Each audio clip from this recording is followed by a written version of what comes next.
Hey, Brent here, and in this video I'm going to share 3 ready-made content strategies for you to make it more possible to post consistent quality content on your Instagram feed to grow your followers each week without it eating up a significant portion of your time. So why exactly am I standing in the kitchen, and why am I about to make a mushu pork dish for you as I explain this all? Well, I do things a little bit differently on this channel. I borrow strategies I've learned from working in the food world for a number of years, and then I repurpose them to help you serve up some delicious content for the audience you serve to both grow your following and secure more income from your online efforts. So if that sounds good to you, let's get started. One thing I do when I cook to save myself lots of time is I plan my meals. So I thought, why don't I start doing that with my Instagram posts so I'm not trying to come up with ideas at a moment's notice. There's a couple ways you can do this. One very simple way is use your meal plan template and just repurpose it into an Instagram weekly planner. And as you can see, this is pretty simple. You can fill it out, post it on the side of your fridge if you want. You probably have a meal plan template that you can use. Again, repurpose it, post it, there you go. You know exactly what to post. Another option is you can use a project planning tool like Asana, ASANA.com. And the nice thing about Asana is once you create your template once, you can just simply duplicate it for the following week. So you don't have to start all over again. That makes it really easy to use.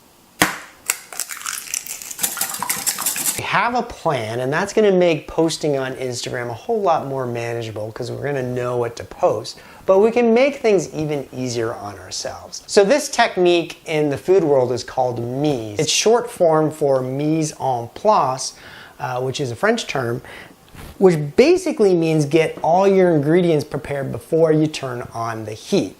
So what in the world does this have to do with Instagram? Well, there is something that we can prepare ahead of time, and that is our hashtags.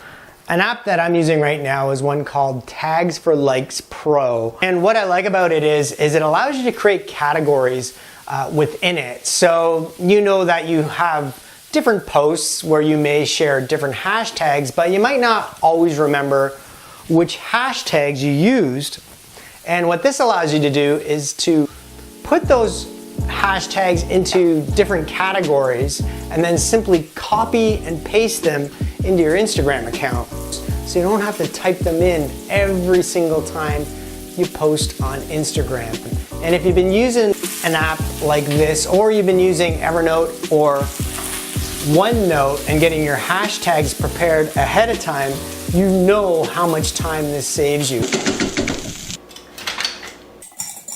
Chefs never waste a thing when they cook, and we should keep that in mind when we're dealing with our Instagram account.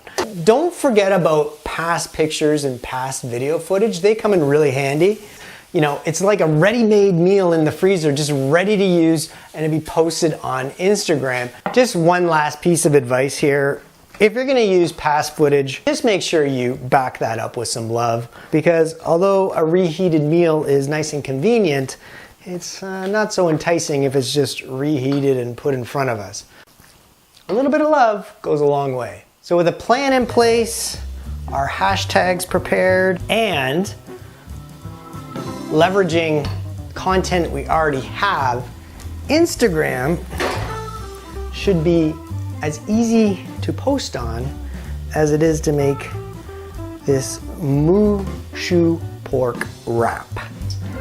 Thanks for watching, and hey, if you don't like my content strategy, maybe you'll like these mushu pork wraps. I'll share the link to the recipe in the show notes below.